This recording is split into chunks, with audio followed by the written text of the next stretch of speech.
ଆସିଲା ବରଷା କାଳ ହେଲା ଧରା, ବରଷା ଧାରାରେ ଉଷତ ସୁଜନେ ସବୁଜ ରଙ୍ଗର ବସରା। ପଡ଼ିଛି କି ଅବା ନୟନ ତୋଷିବା, ସବୁଜେ ସବୁଜିମା ଧରା। ସୁଜନେ ସବୁଜ ରଙ୍ଗର ପସରା। ସୁଧପୁତ ଧରା ଆକର୍ଷି ଆଣିଲା, ଶରତ ଋତୁ ଏ ଧରାକୁ। ଆକାଶ ବିମଳ ଦିଶେ ନିରିମଳ, କୃଷ୍ଣ ଜନମିମେ ଆଗକୁ।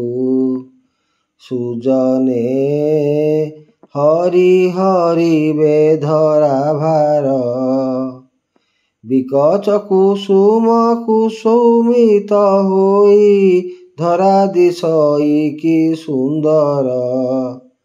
ସୁଜନେ ହରି ହରିବେ ଧରା ଭାର। କଂସ ପ୍ରତାପରେ ହୋଇ ସନ୍ତାପିତ, ବ୍ରହ୍ମାଙ୍କ ପାଶରେ ଧରଣୀ। ହେଲା ଉପଗତ କହେ ଚଉମାଥ, ଶୁଣ ମୋ କରୁଣ କାହାଣୀ। ସୁଧର୍ମ ପାଳନେ ହେଲେଣି ଅକ୍ଷମ, ନାସି କଂସାସୁର ଉଦ୍ଧର ମୋ ଭାର। କଂସ ସାଜିଛି ମୋର ଯମ, ସୁଧର୍ମ ପାଳନେ ହେଲେଣି ଅକ୍ଷମ। ଶୁଣି ଧରା ବାଣୀ ସ୍ତୁତି କୁଶ ପାଣି, କଲେ କମଳ ନୟନକୁ। ଧରଣୀର ଭାର ହେଲା ଅତି ଘୋର, ଦୁରାଚାର କଂସ ଦୈତ୍ୟକୁ। ହେ ସ୍ୱାମୀ ବିନାଶୀ ରଖ ଏ ଧରାକୁ। କହନ୍ତି କେଶବ କିଛି ହୀନ ଭାବ, ଜନମ ହେବି ମୁଁ ଆଗକୁ। ହେ ସ୍ୱାମୀ ବିନାଶୀ ରଖ ଏ ଧରାକୁ। ବିନାଶିବି କଂସ କରିବି ଉଶ୍ୱାସ, ଧରଣୀର ପାପ ଭାରକୁ। ଦୁଷ୍ଟ ନିବାରିବି ସୁଜନ ପାଳିବି, କଥା ମୁଁ ଦେଉଛି ତୁମକୁ। ଶୁଣିତା ବ୍ରହ୍ମା ଜଣାଇଲେ ଧରାକୁ।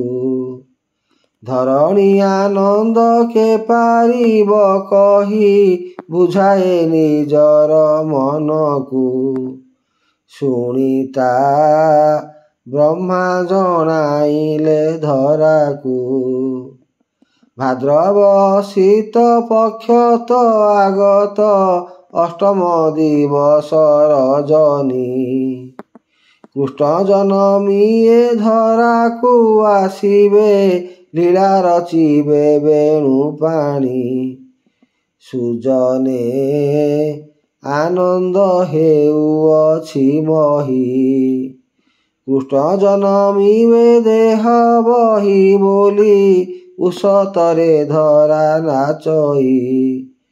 ସୁଜନେ ଆନନ୍ଦ ହେଉଅଛି ମହି।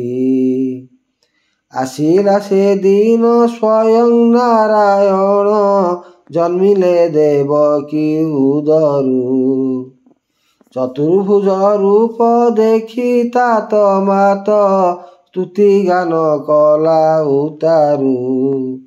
ଶ୍ରୀହରି ଧରିଲେ ନର ଶିଶୁ ରୂପ, ନିଜକୁ ନିଜେ ରକ୍ଷା କର ବୋଇଲେ, ବନ୍ଦିସେ ବସୁଦେବ ଭୂପ।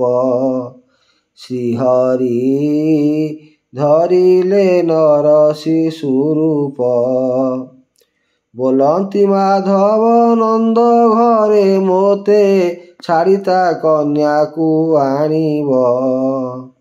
ରାତିକ ଭିତରେ କରିବ ଏ କଥା, ଯେପରି କେହି ନ ଜାଣିବ। ସୁଜନେ ଫିଟିଲା ବନ୍ଧନ ଶିକୁଳି, ହେଲେ ନିଦ୍ରାଗତ ପ୍ରହରୀ ସକଳେ ବସୁଦେବ କଲେ ସେଭଳି। ସୁଜନେ ଫିଟିଲା ବନ୍ଧନ ଶିକୁଳି, ପଥେ ଉଗ୍ରସେନ ଓଗାଳିଲା ପଥ ଦେଖାଇ ଶଙ୍ଖ ଚକ୍ର ଚିହ୍ନ। ଗଲେ ଯେବେ ଚଳି ବରଷା ଅନ୍ଧାର ବିଜୁଳି ପଥ ନିଦର୍ଶନ। ସୁଜନେ ଯମୁନା ବହିଲା ଉଜାଣି, ବାଳ ମୁକୁନ୍ଦଙ୍କ ପଦ ବ୍ରଜ ବାଜି ପଥ ଦେଲା ଯମୁନା ରାଣୀ। ସୁଜନେ ଯମୁନା ବହିଲା ଉଜାଣି, ନନ୍ଦ ଗୃହେ ଯାଇ କୁମରଙ୍କୁ ଥୋଇ କନ୍ୟା ପାଲଟାଇ ଆଣିଲେ। ବନ୍ଦୀଶାଳାରେ ସେ ପ୍ରବେଶ କଲେ ଯେ ପ୍ରହରୀ ନିଦ୍ରା ତ୍ୟାଗ କଲେ।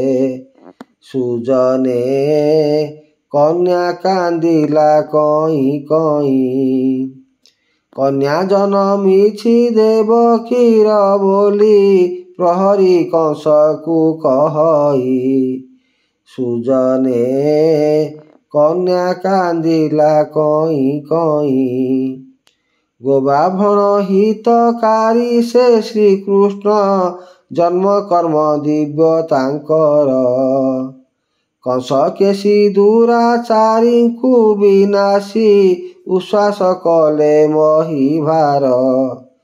ସୁଜନେ ଥରେ ତାଙ୍କ ନାମ ଉଚ୍ଚାର, ପାରି କରିବେ ସେ ଭବ ବନ୍ଧନରୁ ଶ୍ରୀକୃଷ୍ଣ ନାମ ଗୋଟିସାର। ସୁଜନେ ଥରେ ତାଙ୍କ ନାମ ଉଚ୍ଚାର।